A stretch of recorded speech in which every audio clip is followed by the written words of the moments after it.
Yes, Roma wines taste better because only Roma selects from the world's greatest wine reserves for your pleasure. And now, Roma Wines, R-O-M-A, Roma Wines present Suspense. Tonight, Roma Wines bring you Mr. Joseph Cotten in The Thing in the Window, a suspense play produced, edited, and directed for Roma Wines by William Spear. Suspense, radio's outstanding theater of thrills, is presented for your enjoyment by Roma Wines. That's R-O-M-A, Roma Wines. Those better-tasting California wines enjoyed by more Americans than any other wine. For friendly entertaining, for delightful dining. Tonight in our Suspense Theater, we bring you the premiere of the newest suspense play written by Lucille Fletcher, the author of such distinguished radio dramas as Sorry, Wrong Number and others. But before we ring up the curtain on tonight's play and on the performance of our star, Joseph Cotten, let me make a suggestion. Why battle last-minute Christmas crowds downtown when the perfect gift is as close as your nearest wine merchant? Give magnificent Grand Estate wines, favored by discriminating wine users everywhere. From a single assorted case of Grand Estate wines, you can make several distinctive gifts and provide Grand Estate wines for your own holiday dining and entertaining, too. To give or serve, America offers no finer wines than Grand Estate. For Grand Estate wines, presented by Roma, America's greatest vintner, are limited bottlings born of choicest grapes, then slowly guided to rich taste luxury by ancient Roma skill and America's finest winemaking resources. This Christmas, for good giving, for good living, offer all 5 Grand Estate California wines. When entertaining, serve medium sherry, ruby port, or golden muscatel. For gracious dining, Burgundy or Sauterne. Say your Merry Christmas smartly with Grand Estate wines, the crowning achievement of vintner skill. Yes, right now a glassful would be very pleasant as Roma Wines bring you Mr. Joseph Cotten as Martin Ames in The Thing in the Window, a tale well calculated to keep you in suspense.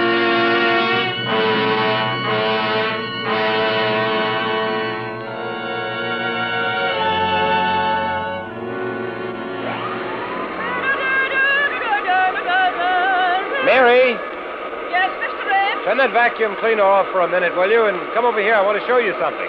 Yes, sir. Right here, out this window. Now look across the street. No, directly across, the opposite apartment. See that window? About 3 windows in from the left, with a kind of blue draperies. Uh-huh. There's someone sitting there in a chair. He hasn't moved all night. I think he must be dead. Dead? Lord have mercy, Mr. Ames. Take a good look at him and tell me what you think, Mary. Okay. But I don't favor looking at a corpse, Mr. Ames. It's unlucky. Now, which window did you say? 3rd one over. Oh, I wish I had me glasses with me. There, right there, where my finger's pointing. I'm afraid I don't see it yet, Mr. Ames. Oh, look, the window with the blue draperies. He's wearing a sort of a gray suit. The arm, can't you see the arm hanging down over the side of the chair? No, sir. But you've got good eyes, Mr. Ames. If you see it, I'm not arguing with you. What are you going to do about it? I don't know. I just began to notice it last night. I guess I first have to be sure the man is really dead. That's right, Mr. Ames. You don't want to get yourself into any trouble. Maybe he's only sleeping, or maybe he's incapacitated. Maybe the poor soul's a stricken invalid, huh? Maybe.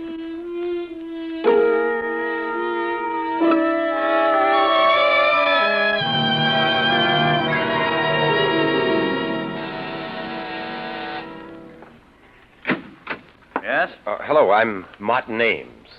Are you the superintendent of this apartment house? That's what it says on the door. I've come to inquire about one of your tenants. What is it you want to know? I live across the street, and, well, I'll be frank with you, sir. I've been looking out of my window across to this building now for 2.5 days, and there seems to be someone dead in one of the windows. Yeah? Which window? It's the 10th floor. I've counted up from the street, and it's 10 stories up. There's a window with blue draperies about 3 windows in from the left, facing toward me, that is, and there's a man sitting there, slumped down in a chair. Just a minute. I'll get out my chart.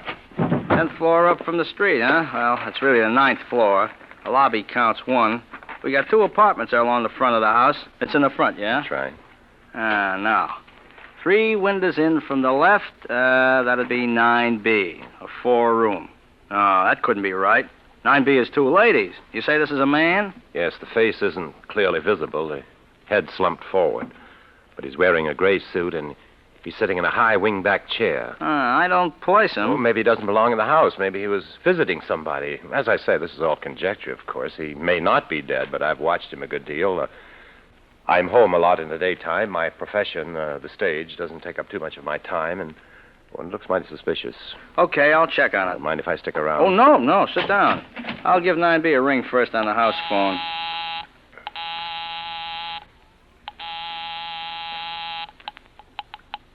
Hello? Oh, Miss Landis? Yes, this is Miss Landis. Who is this? Oh, this is Mr. Anson, the super. Everything all right up there, Miss Landis? Everything all right? Why, yes.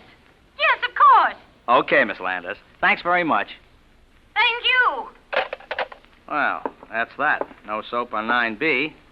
9A is in the country. Well, anyway, if I got the window straight, like you said, it ought to be 9B. The 2 single ladies? Yeah, only it couldn't be them. They're real old maids. They've been living in the house for years. Real old-fashioned type, you know. Say, if they knew you thought there was a man in that apartment, the 2 of them would just about jump out of their skins. Oh. Well, I don't know what to say. If you're sure it must be that apartment. Oh, yeah, that's the place, all right, but you probably just made a little mistake. You know how your eyes can play tricks on you? After all, it is a pretty wide street. I don't think I made any mistake.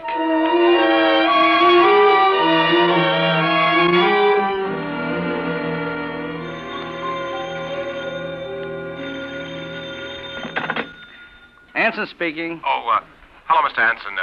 This is Mr. Ames. Again? It's not there. But, Mr. Hanson... I checked up on the 2 apartments this morning. 9A is back from the country. Everybody's okay. And 9B is out walking the dog. No dead bodies in the whole place. But I can see it. It's still there. Okay, just where? Will you just tell me where? In the same window. The one you said was 9B. Have you gone inside 9B? No, but I asked them if anybody was sick or dead, and they said no. You asked them? Well, why don't you search that apartment? What do you mean, break in while they're out? No, search it while they're there. Ring the bell, walk in, and do it. Yeah, not without a search warrant from the police. These apartments, don't belong to me. I just take care of the building for the company. Then let's call the police. Oh, not me, mister. I didn't see no dead body up there. Then I will. After all, somebody's got to do something.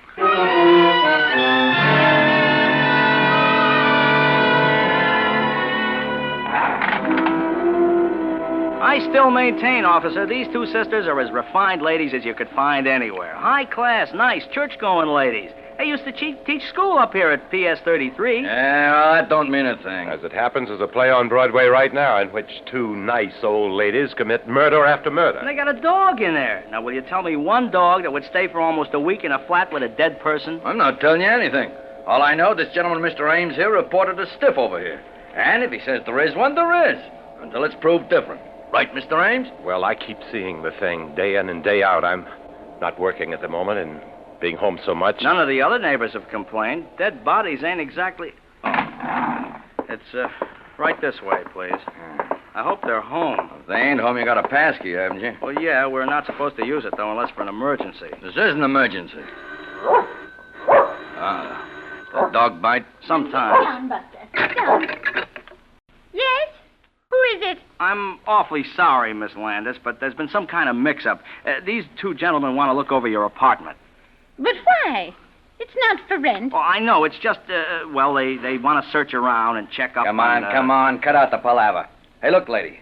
A dead body's been reported sitting in one of your windows. What? Yeah. This guy lives across the street, and he's been seeing it over here for a week. Oh. So come on, now, open up. A dead body. Oh, but that's impossible. My sister and I live here all alone. Yeah. We know all about it. Excuse me a minute. I'll call my sister. Vivian? Oh, come on. Vivian! It's the police. Hey, look, lady, I'm not standing out here all day. Come on, give me the pass key, Anson. It won't do no good. They got a chain on the door from the inside. Open up in the name of the law. How do you do? I am Vivian Landis. May I ask what this is all about, please? Certainly, lady. I got a search warrant here made out by this gentleman to search your place. He says you got a dead body in there. A dead body? Why, that's perfectly ridiculous. Yeah, isn't it? But it's been reported. And kindly take that door off the chain and let us through. Of course. First, may I ask, how did this peeping Tom see into our apartment? I thought, Mr. Anson, that we were quite private. Well, Look, he lives across the street on the same level. I just happened to be... Oh, well, then we shall have to keep our shades down in the future. Although one would think a grown man would have something better to do. Do come right in, gentlemen. Make yourselves right at home. Thanks. Is he coming in here, too, Mr. Busybody? No, he doesn't have to if you don't want him. Well, I most definitely don't. Okay, Mr. Ames, you better stay outside. Officer, I Oh, won't... he does want to poke around in our private rooms, is that it? Maybe he had some ulterior motive in worming his way in. Maybe he's come to get the lay of the land, and so he can break in someday to rob us. Okay. He's not coming in. Now, let's take a look at your window, lady.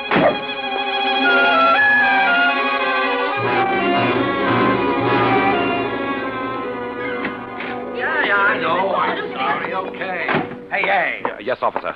Now, what's the big idea? You didn't find it? No. That's very strange. Yeah? The only thing strange about it's your eyesight. You want to get your glasses changed. There wasn't anything in 9B? I No. don't understand it. How could I have seen it so distinctly and it's not there? But perhaps it isn't in the window now. Perhaps they hid it while we were waiting outside the door. Hit it. Now, where do you hide a dead body in a four-room flat? I looked in all the clothes closets, under the sofas, in the chairs. Perhaps they got it out at the back into the service elevator. Single-handed? With all the garbage cans and laundry going up and down? Perhaps they had accomplices, perhaps. Oh, you probably think... Oh, it's so terrible to keep seeing it and feeling it slowly decaying there in secret. Why, the thing could be there for weeks. It's so high above the street. Perhaps it'll never be found, but perhaps it's already being destroyed. Well, then, if it's gone, what do you got to worry about? You don't have to sit and look at it no more. No, I hope it is. I tell you, it's really getting me down. I haven't slept for nights keeping vigil. I'm in a nervous state. I haven't been this nervous in years. Yeah, I can see that. Well, look, why don't you try forgetting it for a while, huh? Try not to look over into that window. Or go away for a change. You've done what you could, Mr. Ames. If there is a stiff over there, well, that's my business, ain't it? And if there isn't... You mean, you think I may be... I'm not saying nothing, Mr. Ames. But if I was you, I'd try catching up on my night's sleep.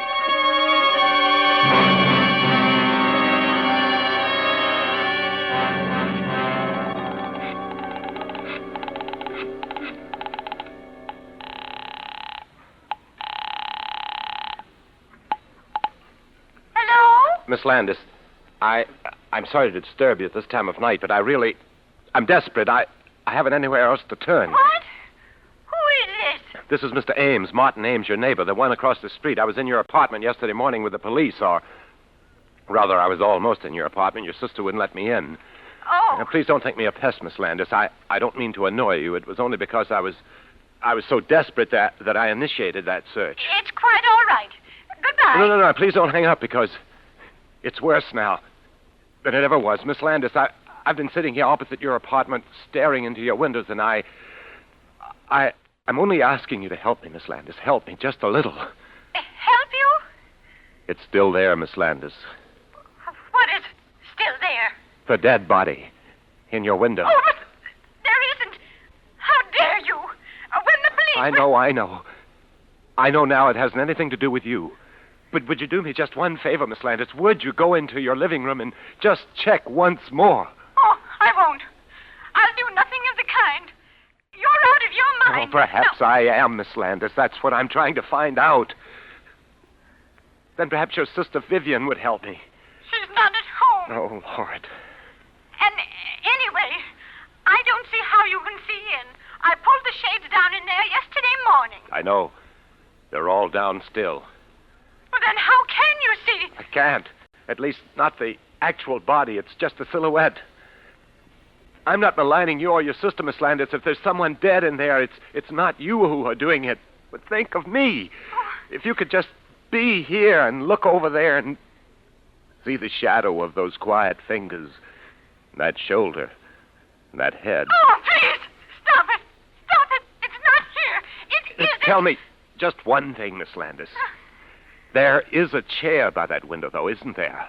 Yes. There's a chair. A high-backed wing chair. Mm-hmm. And Have you anything on it? Anything piled up? I mean, like curtains or cushions, a dressmaker's dummy, or... Oh, of course not. Or do you have a plant in the window in front of it, some kind of a odd table, anything that would cast a shadow like a man's head slumped forward or an arm hanging limp? No, there's nothing. Nothing but the chair. Then would you do me just one more favor, Miss Landis? Please, and as an experiment, would you just go into the living room and move that chair from the window, please? If I do it, will you stop pestering us? Yes. Will you let us alone forever? Yes, if it works. If it works, what do you mean? Do you mean? I can't tell, Miss Landis, until you move the chair. Oh, all right.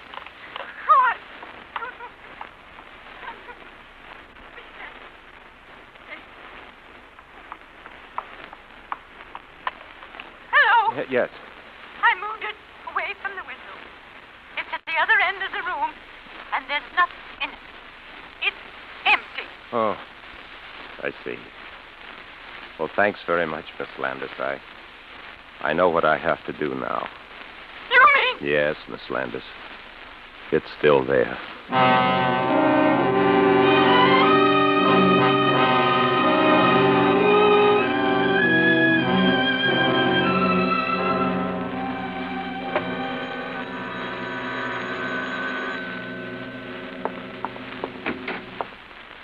Miss Landis. Where is it?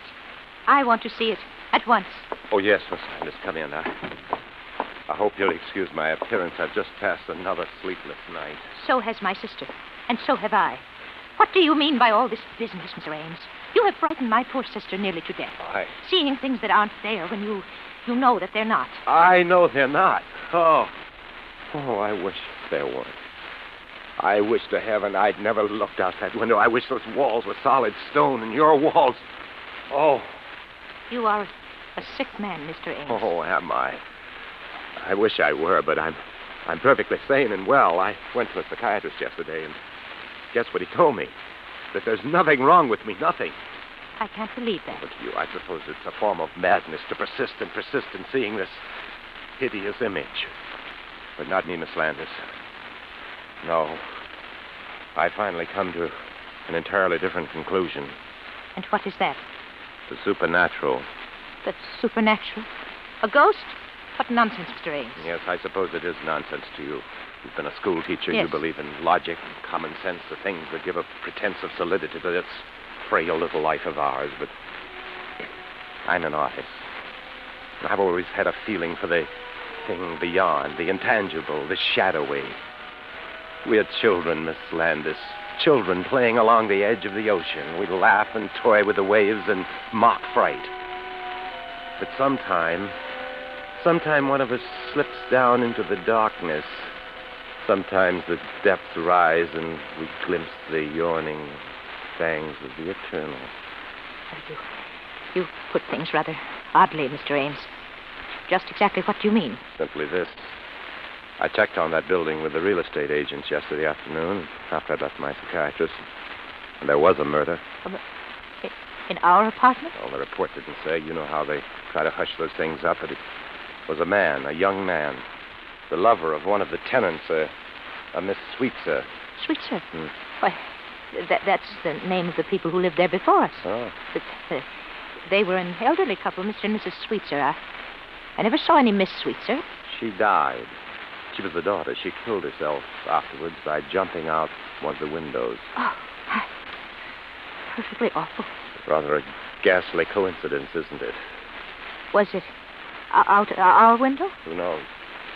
She must have been a very neurotic person, though, this Miss Sweetser. Half-crazed almost with love or jealousy.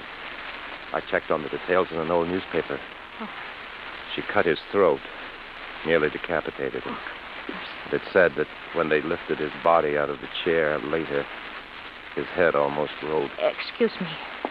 Mr. Ames, I'd rather not hear. I still can't believe it. If there is something, if there could possibly be something, why haven't we seen it, too? Why should you Haven't you seen it, Miss Landis? No. You sure? Never? Perhaps in the middle of the night, getting up and passing that room, seeing that chair outlined against the window, just in passing, perhaps? You've never had a glimpse? No. I really must be going. No. Please stay and look at it. I want you to see it out of my window. My sister Elaine, she's very nervous, Mr. A. I can't leave her so long alone. Then how will I know? How? Well, Miss Landis, I No. thought you came here especially. It'll only take a minute. I really- It's right in here in the bedroom. I just have to let up the Venetian blind. Oh, Miss Landis. Don't go. Miss Landis.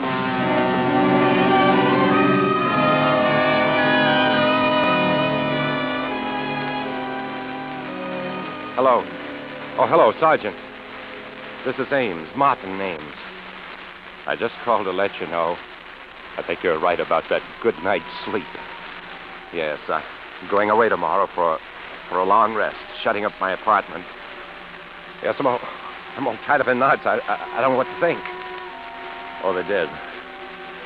Yes, I saw the moving van in front of the house, but I didn't know it was those sisters. Couldn't take it, huh? Well, I can't take it much longer myself.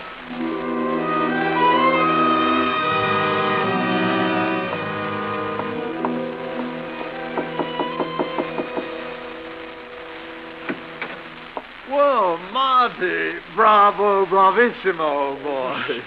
Not so loud. Why all the mystery? Superintendent doesn't like me. I should think he wouldn't like you grabbing this beautiful apartment right from under his nose. He probably had it promised to a friend. But you've got it now, Ronald, just as I said. Oh, so I have, old boy, so I have. And it's beautiful. You know I'm crazy about it. Marty, you've outdone yourself. You've been more than generous. Oh, think nothing of it, Ronald. I'm glad to do it for such a distinguished colleague. Well, it certainly was nice of you. And I wish I could do something in return, Marty. I really do. Oh, no. Perhaps that play I'm doing next season. You know, there's a part in it. It's a rather small part, but very necessary. And Thanks just the same, but I'm doing pretty well just now, Ronald. Well, I don't know how you found it, Marty. In his housing shortage. You know, why even the superintendent is nervous for rent.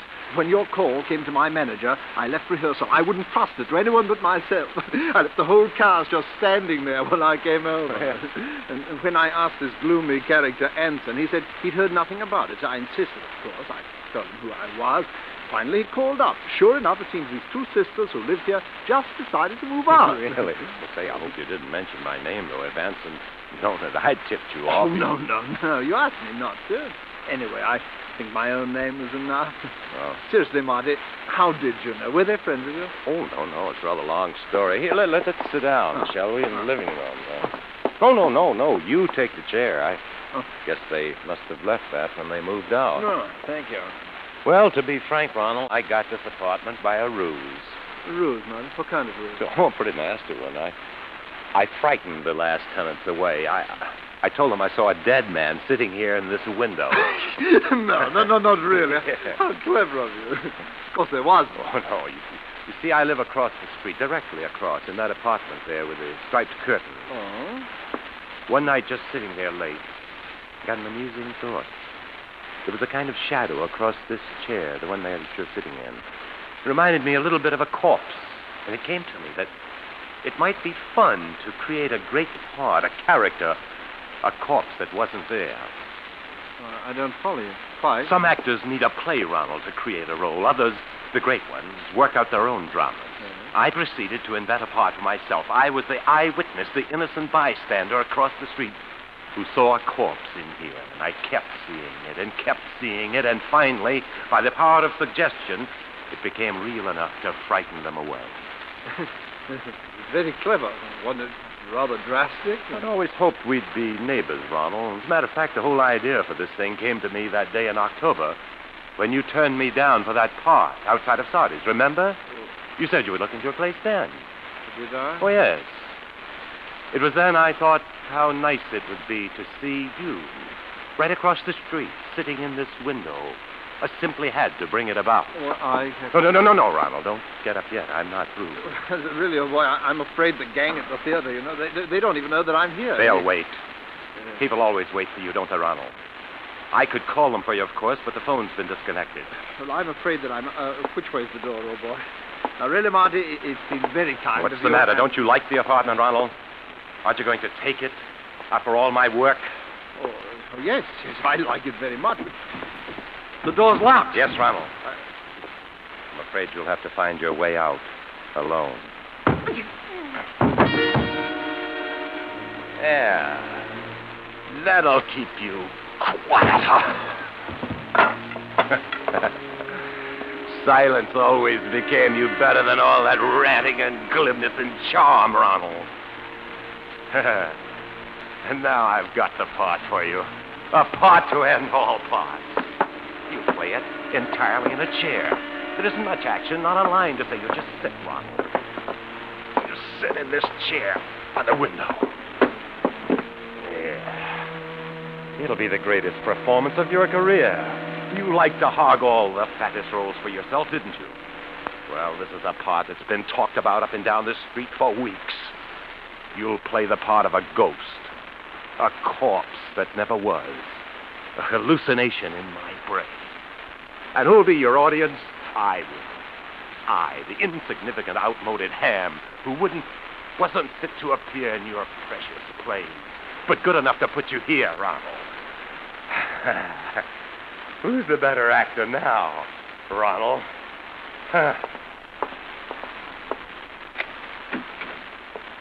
Goodbye, Ronald. See you across the street.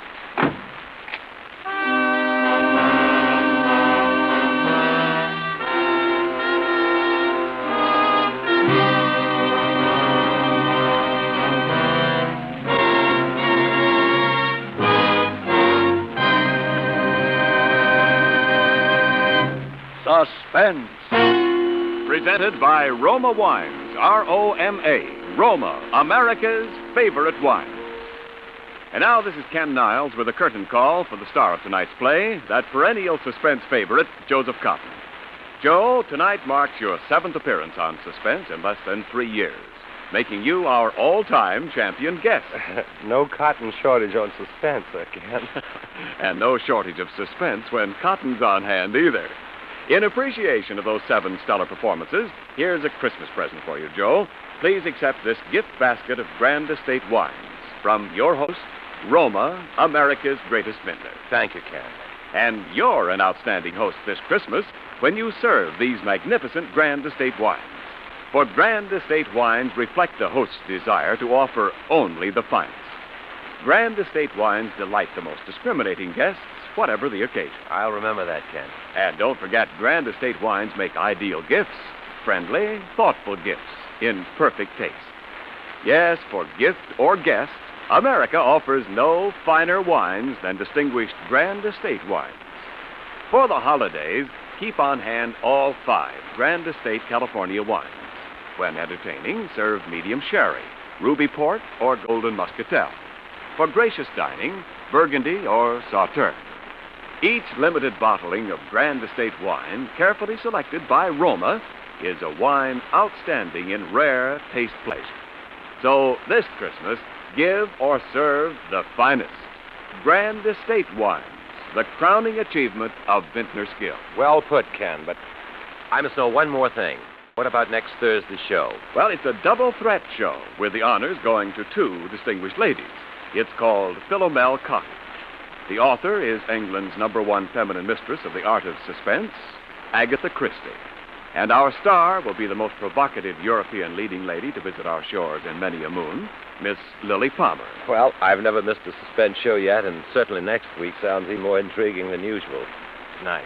Good night, Joe. We're all looking forward to seeing you in David O. Selznick's production, Duel in the Sun. Next Thursday, same time, you will hear Miss Lily Palmer as star of Suspense. Produced and directed by William Spear for the Roma Wine Company of Fresno, California.